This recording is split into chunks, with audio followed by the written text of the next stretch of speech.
So guys, माझं नाव मंगेश जाधव आहे आणि मी पनवेलहून बिलॉंग करतो.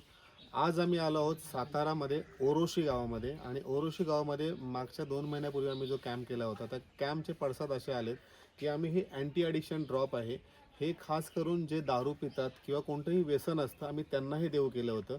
आणि त्यांच्याचपैकी हे एक व्यक्ती आपल्यासमोर इकडे उभे आहेत. त्यांना आम्ही दारू सोडवण्यासाठी दिलं होतं. त्यांचा काय रिझल्ट आला आपण त्यांच्याच तोंडून ऐकूया. तुम्ही हे किती महिन्यापूर्वी घेतलेलं पकडा तुमच्या हातामध्ये? मागच्या 1 महिन्यापासून पितोय. आता अजिबात इच्छा होत नाही प्यायची. दारू प्यायची इच्छा होत नाही. आणि तुम्हाला ह्याच्या व्यतिरिक्त अजून कुठचं व्यसन होतं? जास्त करून विमलचं होतं.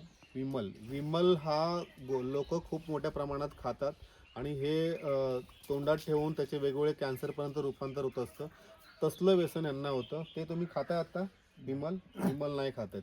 म्हणजे एक by one get one free म्हणतात तसं यांच्याकडे झालेलं आहे. त्यांनी घेतलं होतं दारू सोडण्यासाठी, पण आजला त्यांनी विमल पण सोडलाय, जो पोटात जाऊन त्यांना भविष्यामध्ये कॅन्सरसारख्या रोगाला सामोरे जावं लागणार आहे. सो गाईज, तुमच्या पण घरामध्ये, कारण एक फक्त दारू छोटासा घोट म्हणला जातो, पण त्याच्यामुळे मोठे मोठे संसार, जे बडे बडे संसार आहेत, ते उद्ध्वस्त झालेले आहेत लोकांचे.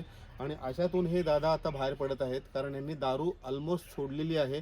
99.99% दारू यांची सुटलेली आहे. त्याच्या व्यतिरिक्त विमल, जो आजला खूप मोठ्या प्रमाणात यंग जनरेशन खात आहेत, तो पण त्यांनी सोडलेला आहे. आणि अजून कोणत्या गोष्टी असेल त्या पण लवकरच त्यांच्याकडून आपल्याला ऐकायला भेटतील.